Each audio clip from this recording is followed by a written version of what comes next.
Well, it's not often that a gentleman finds himself in the court pages of the Times and in the depths of the East End on the same morning.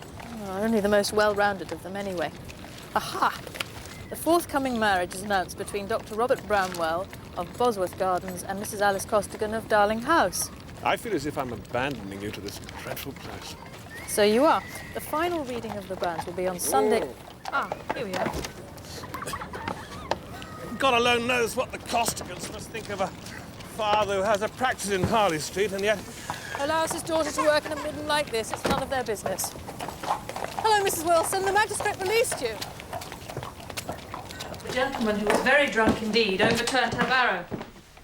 So she hit him.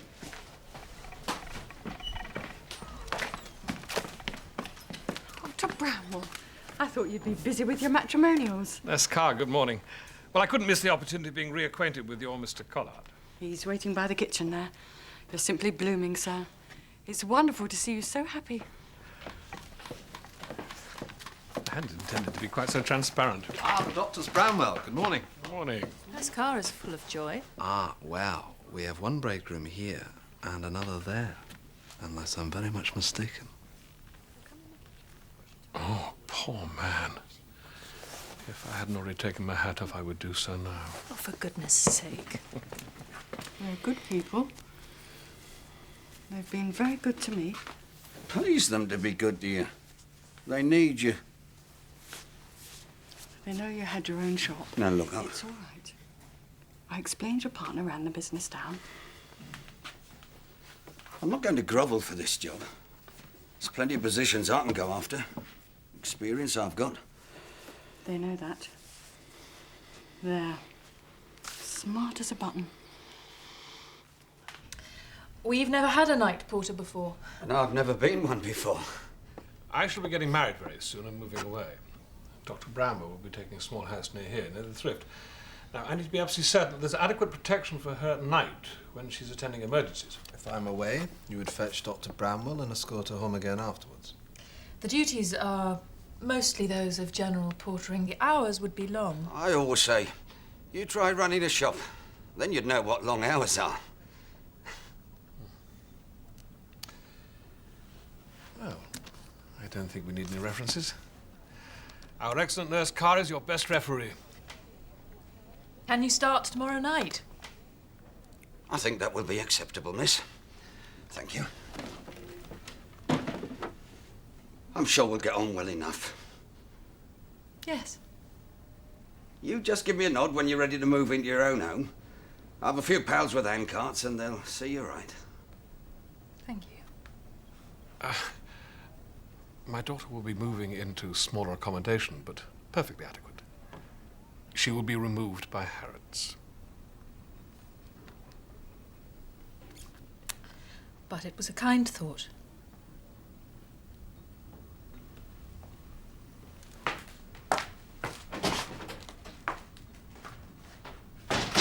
There.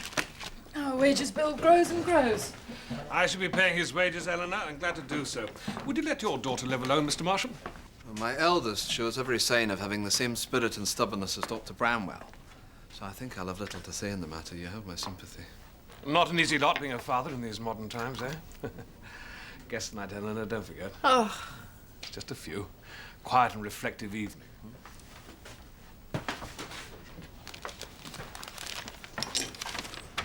You enjoy entertaining.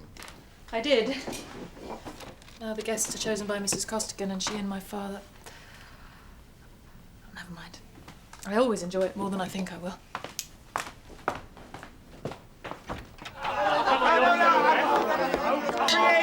A wonderful... all right, I have it. Yes, here we are.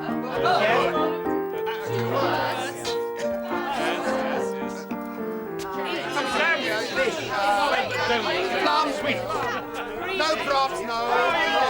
You can't do that. Oliver Twist.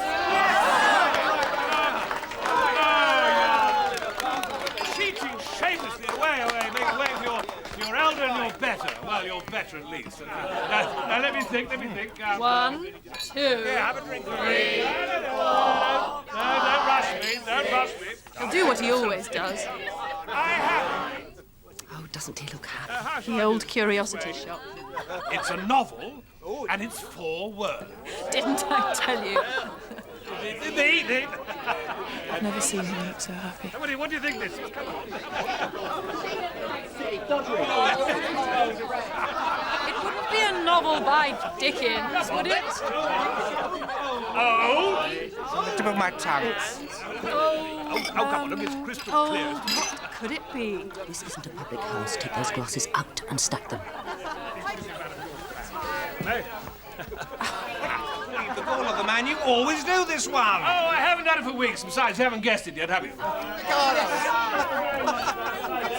old curiosity shop. There you are, you see. They always get it because I'm so very good at it.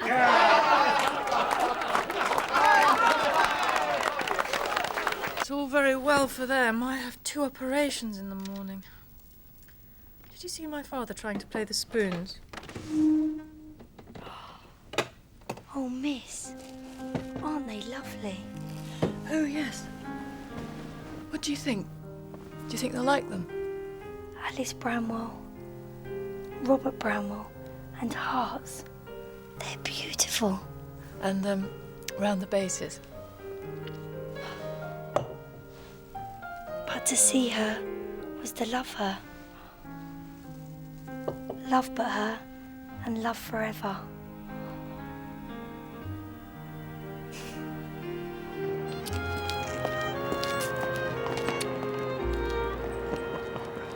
I feel as if I'm 20 again, and this is my first love. Oh, do you think that's dreadful? No, it's wonderful. Yes, but when I was 20... You were in love with Mary. I know. How you feel is how you feel, Robbie. The here and now of it. Robbie? Robbie? Who the hell's Robbie? I called you that this evening, and Eleanor nearly choked on her pudding. Then she said she thought it suited you. Yes, well, it doesn't, so you can pack it in straight away, my girl. How does she seem to you? You worry too much. We just have to show her how important she is to us. Make sure she's not excluded. Are you keeping that poor girl in poverty? Well, I give her 6pence at Christmas and 3pence at Easter. She can spend it any way she pleases. Do you think I'm giving her short? Well, I'm sure she could use a little extra at a time like this. Quite apart from her wardrobe. She'll want to give her father a suitable wedding gift, won't she? Oh, yes, of course. You know, I don't think I'd realised how demanding our social life's going to be. Heavens! We're living like hermits. You wait until we're married, then you'll see what a social life is. I know what I wanted to tell you. I found the most perfect gift for you and Mrs. Costigan. A very fine pair of glass goblets. Well, that sounds excellent. But if you want to find something a bit more sturdy than glass... Oh, do you think it a bad choice? No, I think it's perfection now. But if you want to splash out a little, well, you'll find a little more in your account this month. Do you think it should be a little more, impressive? No, I don't. Well, you know more about these things than I do. Alice has cleared one of her rooms for me, for my study. Twice the size of this one. You'll enjoy that. Yes. Not as cosy. That's how logs should be, Sydney. All of a size. Neat and clean. No harm in doing a job neat and proper. You wait until you see this place heaving with screaming brats and puking women. Then try and do it neat and proper. Haven't you got what to do, Sydney? I ain't even meant to be here yet. Well, there's a welcoming sight. Bloody wonderful. Let's all stand around and admire it, shall we? There we are, Lily. I'll speak to him about his language. I think his nose is a little put out. Dr. Bramwell, whilst we're all here, we've all put together and bought a gift for your father and Mrs. Costigan. Nurse Carr, how kind you are. And we were wondering what the best thing would be. To give it on the day or what? Oh, I see. Well, on the day it might not be so easy. Why don't you give it to Dr. Bramwell when he comes with the pay next week? I'll make sure Mrs. Costigan comes too. We could make a little occasion of it. All right. Nurse Carr's lemon cake. You'll not find better. Shall we have it later or with the lemonade, do you think? I think we should have it now with the champagne. Oh. A gift from Mr. Marsham and I. How kind. Bravo. Your poor old lemonade will have to wait then, Ethel. That's Carl, the demon drink. Well, maybe just this once. I'll have a bit. It's the best party we've been to all month. By far. Mr. Collard, a little bit of what you fancy? Thank you, but I don't take hard drink. I'll have his. A little taste will do you no harm. Newborn child could bathe in that. The Prince of Wales drinks champagne. The Prince of Wales drinks anything out of a bottle. That is not gossip, it is fact. You must at least toast the happy couple. Oh, well, maybe a little drop. Mr. Marsham brought one bottle as a surprise, and so did I. Oh, well, great minds think alike. And fools rarely differ. Make it last. It's all you're getting. Down from the sky, serene and far, a voice fell like a falling star. Excelsior, Excelsior, Excelsior.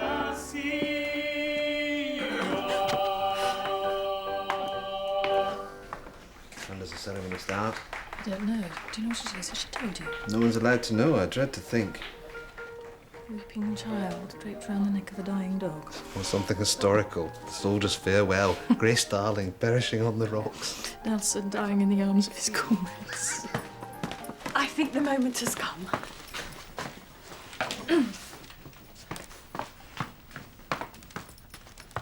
It's time, everybody.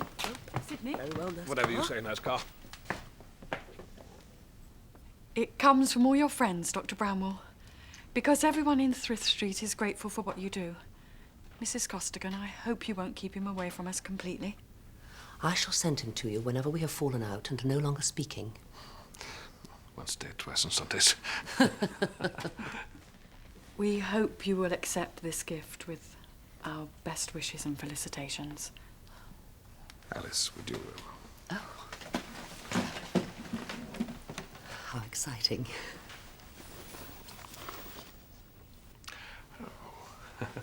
Could you open it, please, sir? Yes, of course.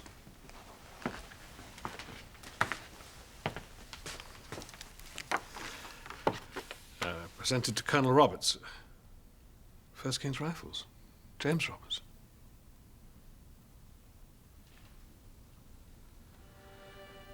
On the occasion of the dedication of the new colours on this, the 17th of August, 1862. At Dead Man's Crossing, Natal. It's my old regiment. First posting. 17 and trying to look like a sergeant. James Roberts took me under his wing. He died. Typhoid. It's my first death. I thought he'd like it.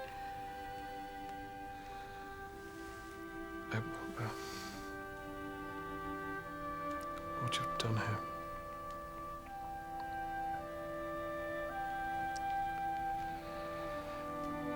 I will treasure this for the rest of my life.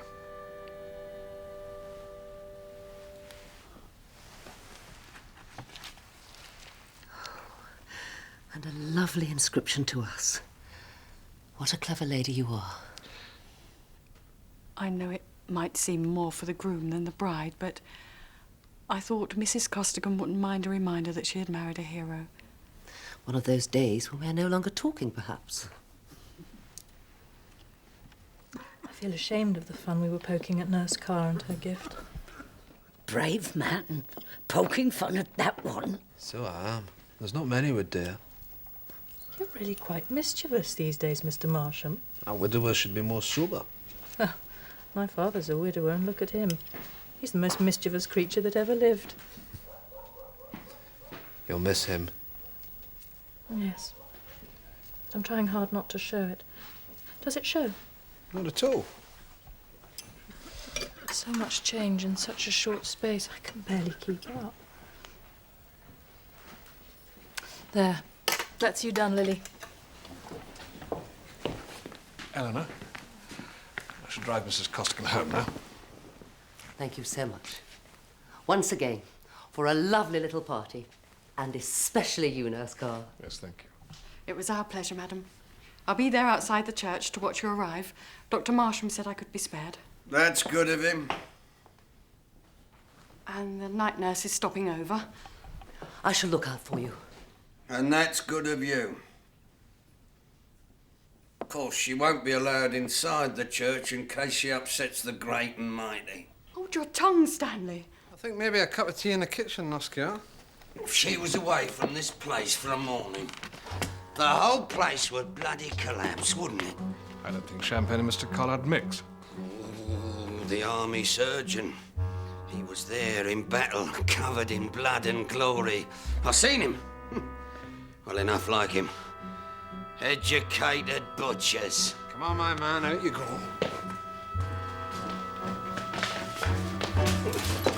Go with them, Nurse Carr. Try and talk to him. I don't think a lady should go with him. That's right, she's a nurse. A nurse? That's what she is! She's as good a lady as any of you! You wouldn't know a bloody lady from a bitch on heat! You Sydney, open the door!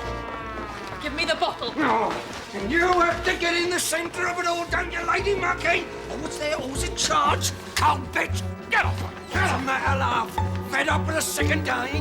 Want to get your hands on a real man, eh? Get out! Stop it! Someone to put you in your place, eh? A damn good thrashing and then a bloody good shag. And I'm your man. What do you reckon they all talk about at night, eh, you precious patients? What they'd like to do to you, love, that's what. You're the talk of the East, eh? Get out! Come home, Ethel! Come and keep us company, love.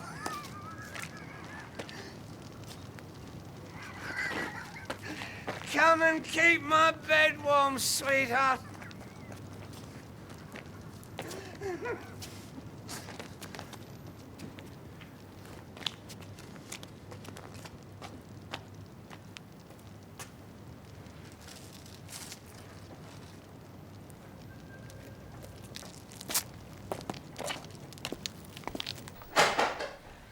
It's not true what he said.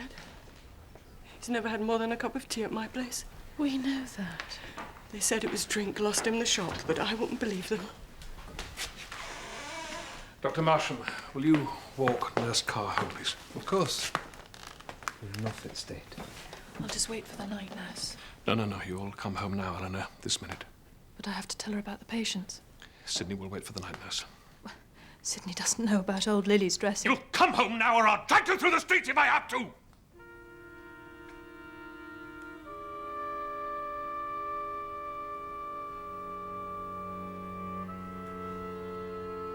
I'll deliver Nurse Carr to her front door and come back for Lily. You go home, Dr. Bramwell.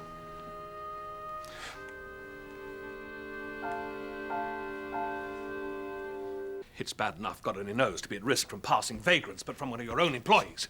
Mr. Collard will be dismissed and we'll find somebody else. And so be dependent upon another unpredictable stranger for your protection. No. You will move with us to Kew. I will not. Won't you calm down and have some tea? Haven't you done enough for the Thrift? Surely that you can see that however much you give, it is never enough. And the poor will always be with us. And there's nothing that one woman can do about that, however hard that is to accept. What have you really achieved in the last 3 years at the Thrift? You know what I've achieved.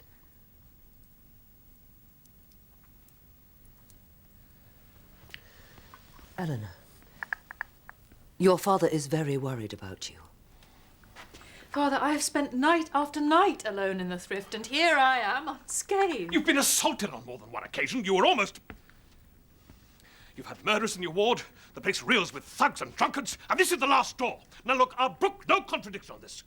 You will move with us to Kew. But how would I get to work each day? It takes an hour in a carriage, and if the streets are busy... Maybe the time has come to leave the Thrift and all those dreadful people. Your life is going to change, you know, quite as much as ours. Dreadful people. Do you think that Dr. Marsham is dreadful? Or Ethel Carr? Or Sydney Bentley? No, of course not. Certainly not of our class. When we move away, they are going to be the only friends that you have. People like Dr. Marsham and your little Kate, while being good and dear souls, hardly are... I'm sorry, Mrs. Costigan. I have no wish to be impolite, but you really don't know what you're talking about. I think that Alice knows as much about the working man as you do. In her position in the brewery... Where she graces the boardroom and entertains shareholders, which does not make her an expert on my infirmary or my staff. Eleanor, you will apologise. You are talking to your future stepmother, to the future head of this household. No, she's that already. Passing judgment on our lives and our servants and finding them lacking. Eleanor! If you wish to abandon your beliefs and your values to satisfy the snobbery and the vanity of the grand Mrs. Costigan, that's your concern, but the thrift is mine.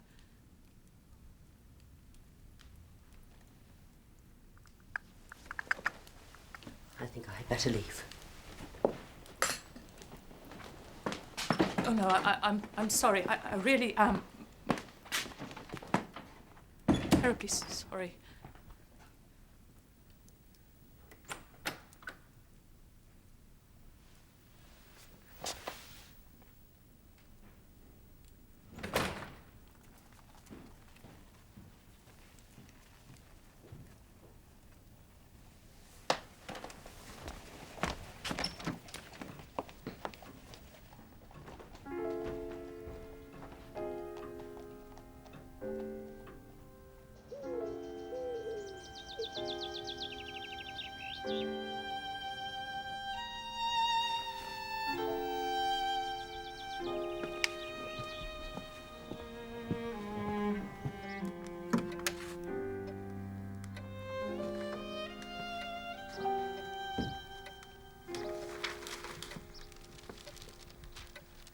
Good morning, Father.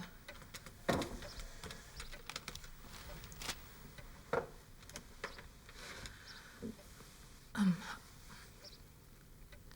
not quite sure how to say this. I was unforgivably rude and thoughtless. But I so wanted to make you see that my world isn't... Now there's a surprise. Your world. Well... I have worried about your world for 30 years, trying to ease your way through it. But this is about my world. Of course. I have been alone and lonely for quite some time now. And Alice is like a breath of fresh air into what was becoming a stale and empty life. But we were always content. You cast your mind back to the days when you first met O'Neill. Finn. Yes. You, of all people, must realize that love is more than contentment. What Alice and I have is as sharp and as sweet to us. I will not let you ruin it. I'm trying so hard not to be happy for you. Oh, how good of you. You know, saints really are the most selfish people in the world. Is that how you see yourself? As a saint amongst the poor and the sick? No. I believe you should have given up the thrift some time ago. Handed the baton on. You cannot live in Kew and work in the East End at the same time. But if I found some other accommodation, an hotel... We're not made of money. But just for 4 nights a week, or lodgings. Or a barge on the Thames.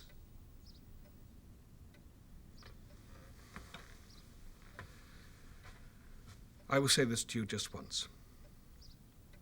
You will give up the thrift. If you refuse, I shall stop your allowance. But I can't live on what I pay myself at the thrift. Exactly. It's my financial support that allows you to live in this insane way, putting yourself at risk every day. Well, I refuse to continue to do so.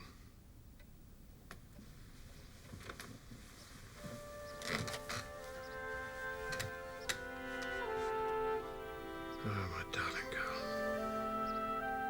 I just wish there was someone in your life as special to you as Alice is to me.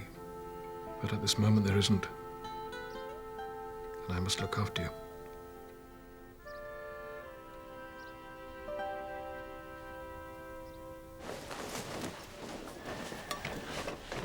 Oh, I'll never be able to pile them all proper, all neat and clean. Just do the best that you can.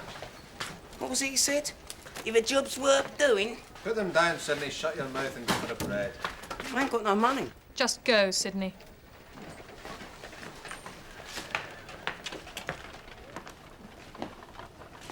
I never want to see him again. I'll never forgive him. It wasn't your fault, Nurse Carr. And no one was hurt. You're both very kind. But maybe a cup of tea. I was just thinking the same.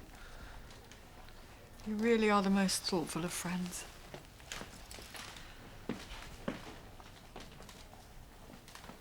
Poor Ethel. I'm sorry you heard what you did. I'm sure it's not true about the patients talking about you. One decides to shut one's ears to what's said, but I know that I'm not a complete fool. No, sorry. Well, we'll start looking for another porter. No, not just yet. My father's very angry. I'd better not do anything until he's calmed down. Then we'll just keep our eye open for a likely lad, shall we? Nothing official. And we won't worry about your father's temper. You have him wrapped round your little finger.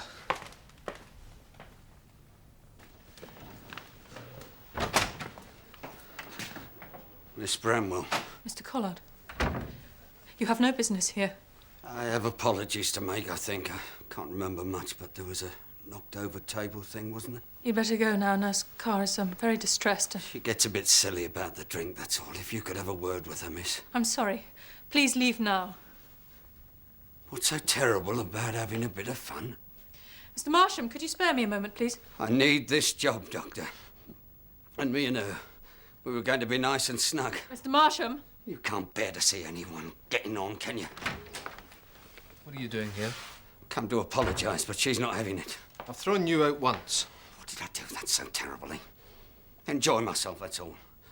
If a man can't have a bit of fun... Thanks to you, everything we've built up here has been threatened. All our hard work and Nurse Carr's all turned on its head. What did I do? You've ensured that I'll no longer be able to work here full-time, and how Dr. Marsham will manage on his own, God knows.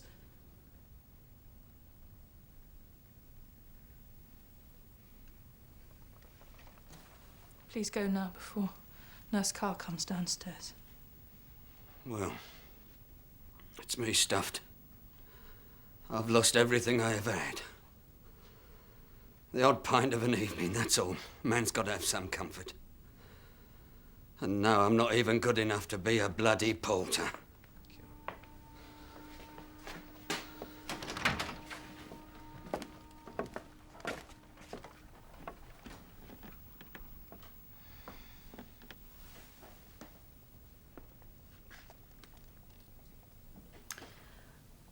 My father insists that I go to live with him in Kew and give up the Thrift. Does he? Well, maybe given a little time to reflect. No. I don't think so.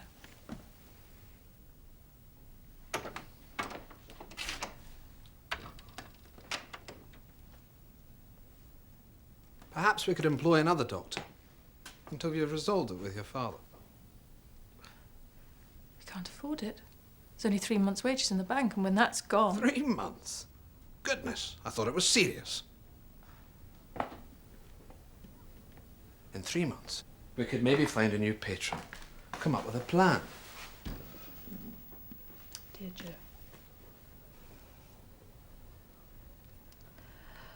What a hypocrite I am.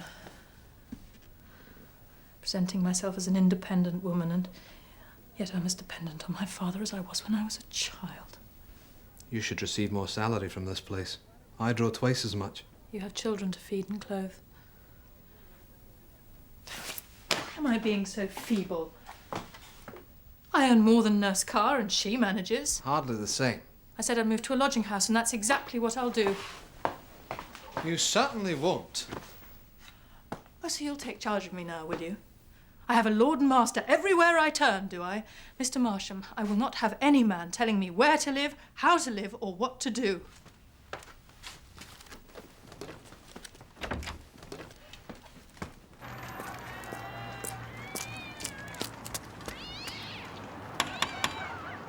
The front door is locked at 10 o'clock. Supper is at 7 sharp.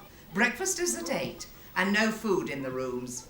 If you miss a meal, you may knock on my door and ask for a pot of tea. Would it be possible to bring some of my own things? Furniture? I can't take the risk, dear. Woodworm, rot, knickknacks, yes, I have no objection. I see. And no followers. You'll be attending the parish church, will you? You're not chapel. I think maybe, I must think about this. Thank you.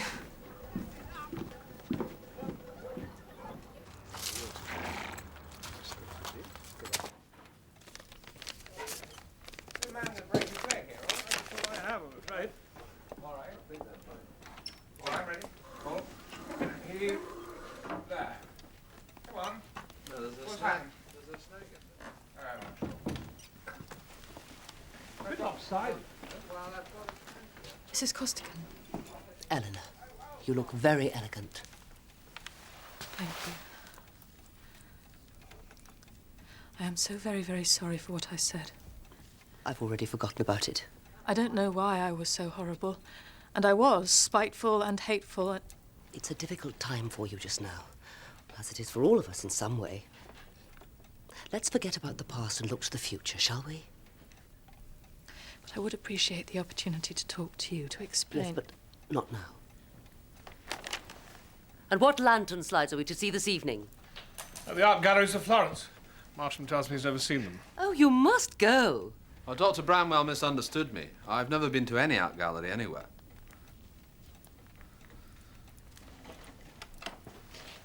At our time of life, we bring so many different things to a marriage.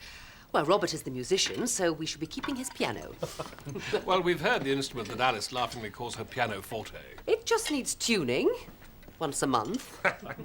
And I'm the expert on horses, so Robert will be selling his old nags. Well, they are rather old and tired. Not unlike his cook. Alice! Rice pudding on Mondays, steamed on Tuesdays, apple pie on Wednesdays. Excellent. How it should be. Routine. Chap needs it. You don't want chaos in your life, do you, Ellie? Miss Bramwell is used to chaos. We live in a permanent state of panic and confusion at the Thrift. And that's another thing. What are you going to do about your little charity ward, Ellie? I don't know yet. Nothing's been decided. But we do have some ideas. Robert and I have found the most wonderful building. Well, it has some potential. I don't follow. A new Thrift. And best of all, it's actually inside the walls of my brewery. Well, you would be perfectly safe. All my workers around you, the gatehouse, electricity and gas to hand. Alice. If we close down the existing infirmary and transfer all the equipment, you... And the staff? It's an early thought, Eleanor. Nothing more. Of course. Yes, I'm sorry. I beg your pardon. Tripping over my own tongue. Well, we'll talk about it all later. Roast beef. Must be Thursday. You never fail us, Eleanor. These things do come fast on Eleanor. She has to think about them. She thought she was being helpful. She wants to support you, to try to understand you. Yes, I do know, really. Eleanor, I promise. I will keep the Thrift ticking over until all this is resolved. They seem to have decided. We still have wages for 3 months, remember? Nothing will happen overnight. Thank you. You're my rock. Tomorrow your father marries. Then things will begin to sort themselves out.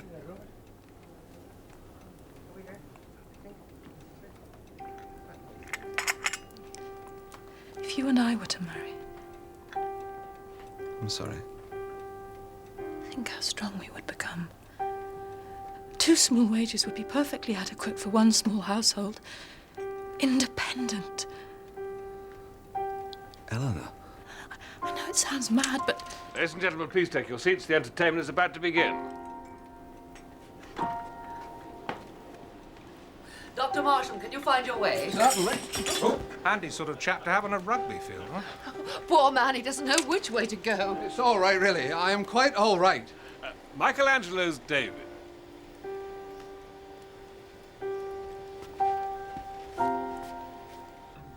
I shan't see you again until the ceremony, Robert. So if there's anything you've forgotten to arrange, you must do it on your own, or enlist Eleanor's help. Yes, of course. And if there's anything you need, you'll let me know, will you? Of course. Eleanor, thank you so much for such a lovely evening. Yes, it was nice.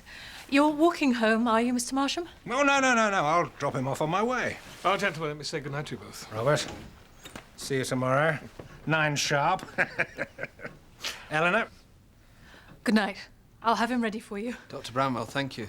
And congratulations again. Thank you, Marsham. Dr. Bramwell, see you tomorrow. Yes, good night. I'll see them all.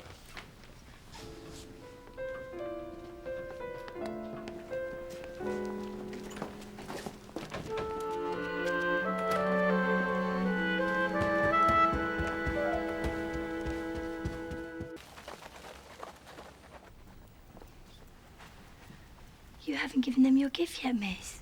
No, I've had better things to think about. Your father's going to be so touched when he sees them. Well, Mrs. Costigan won't be. She'll be scandalised and shamed by their simplicity, and I'll have totally ruined her big day. Do you fetch me some more tissue paper, please, Kate? Yes, miss. Well, it's an ideal solution. You'll still be serving the sick and the poor. Something you really care about. What does it matter where you do it from? Who would the patients be? The brewery workers and their families. Would I be able to treat the homeless and the unemployed as I do now? Well, you can't expect the brewery just to hand out funds to everyone. But you will be financially supported, you and your staff. Well, maybe my staff won't want to work for the brewery. Now, please, Eleanor, do not start that again. These men may be in employment, but they still have large families, poor housing, disease. And what about my patients at the Thrift? People like old Lily. Well, Marsham will still be there. He can look after Lily. Will you think about it? You have authority over me, Father. If you tell me to think about it, then that's what I must do. Authority isn't a word we use, you and I. But I must take my responsibilities seriously. Mr. Lewis here, sir. Bill. Half an hour, Robert. Up those stairs with you. Start that transformation. Your carriage will be here in an hour, Eleanor. I'm not going with you. I'll be at the church when you get there. Ah, kippers. This is our last moment together. He'll be right behind me. In the next pew. Robert, I shan't tell you again. I'll be back by 11 to do the dressings. Dr. Marsham will be in this afternoon. Lily might need an inhalation, but you know how to do that. Miss Carr, how are you? I've come to take you to the church. Excuse me, I'd like to get past. I was just sticking up for you. They were laughing at you. I heard them. Look, let the lady pass. They treat you like a skivvy. I lost my rag. I don't want to talk to you. You're not dropping me, Ethel. Not just for saying a few silly things. Disgusting things. Lewd. Give a man a drink and you hear what he'd like to say when he's sober. What's in his head. And what's in your head is foul. Please let me pass. I can't remember what I said. Yeah, well, we can. Get out of the way. You don't even deserve a lady like Nurse Carr. Here, I'll take you. Will you? I'll take better care of you than what that git would. Now get out of the way.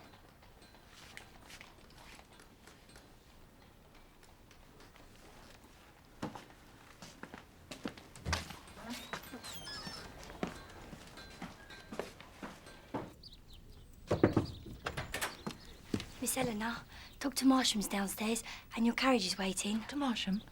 What's he doing here? Tell him I've gone. No, wait, tell him, oh, God.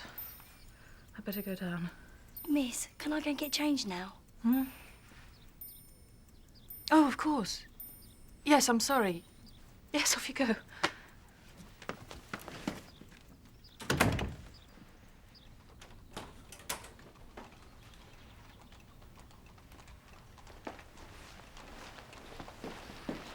Dr. Bramwell. Dr. Marsham. I thought you might appreciate company on the way to the church. I was very foolish last night. Were you? I really don't remember. You said nothing to me beyond the social chit-chat. I was indelicate. I'm no good at social evenings, and you were very kindly trying to make me feel more at ease. Please, don't give the matter another thought. Thank you. You're such a good friend. The truth is, if I'm to walk into that church in front of all Mrs. Costigan's society friends, I need your arm to lean on. And you shall have it.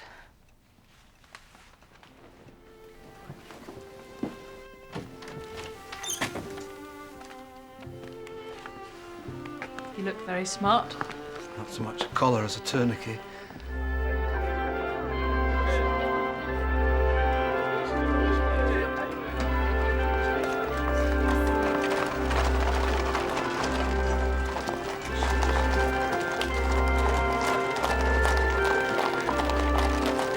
Good morning again.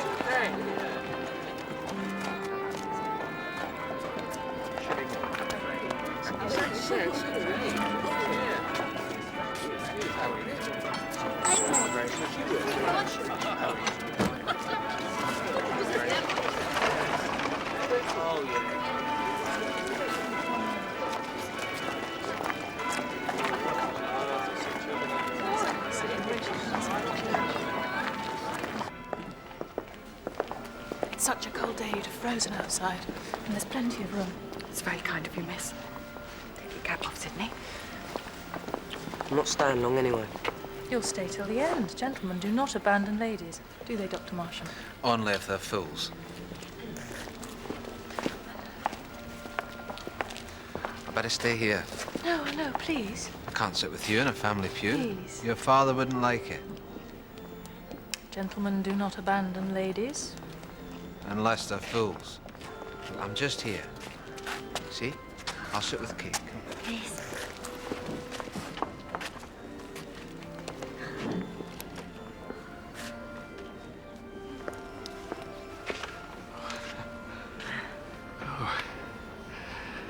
You look beautiful. So do you. God bless you, Papa. I am blessed. Twice. Once in my daughter and once in my bride. I'm sorry to be such a trial to you. Trial and a delight.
Dearly beloved, may I bid you all a warm welcome on this joyous occasion. And we will commence by singing hymn 263, O creatures of our God and King.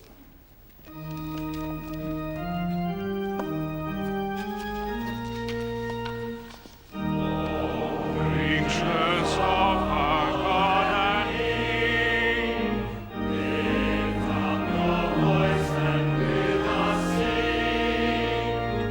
Alleluia, Alleluia. O burning sun with golden beams.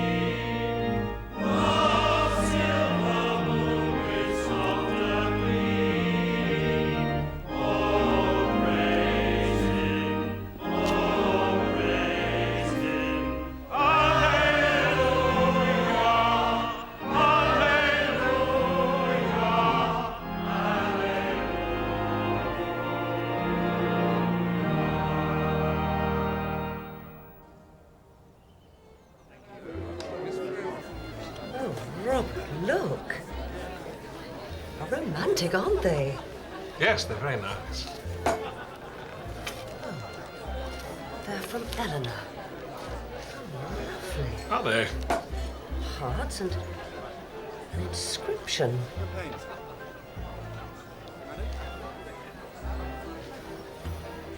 You like them? They're the very best gift of all. Don't you think so? Sort of a reconciliation. An acceptance of who I am and what I mean to you. That we are in love. You can be very obtuse. Bring them. We must show everyone. Eleanor, my dear, thank you so much. So precious. Look, Bill, can you see what Eleanor's given us? They're magnificent. You like them? How could anyone fail to? We've been given so many pompous presents. 3-tiered silver cake stands, a gold nymph on a lily pad, such nonsense. But they're so elegant. If we lived in a palace. But today's about love, isn't it? And you understand that. What a sweet girl you are. I must show my cousin Elizabeth.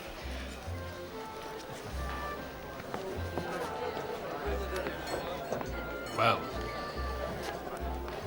you were right and I was wrong. They're perfect. No, I was wrong. She's perfect.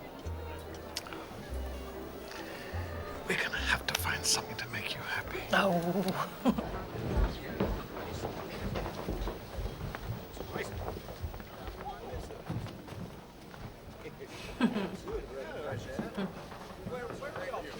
Nearly over. My jaw aches with smiling so hard for so long. Yeah, it was a fine wedding. Yes, it was. But at last, I'm really happy for both of them. It's taken rather a long time, but... So what happens now to you? I return home and begin to pack my cases. Next week, I take Kate to Kew and we start to get used to our new lives. How does Kate feel about it? We'll both find it hard.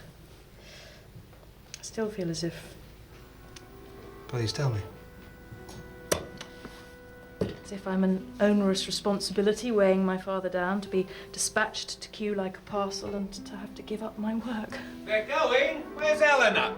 Come on, everybody. I'm coming. Wait for me.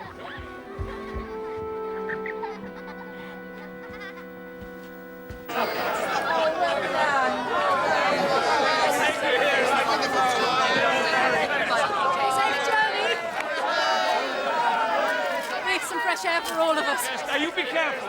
I will. I am. God bless. Goodbye. Goodbye. Bye. Do cheer for them, Joe. You have a fine big voice. 3 cheers for the happy couple. Hip hip. Hooray! Hip hip. Hip hip.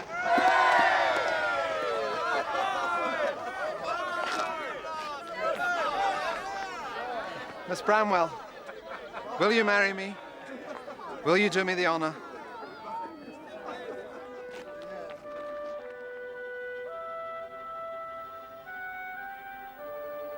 I know that you don't love me as I love you, but I know that you care about me.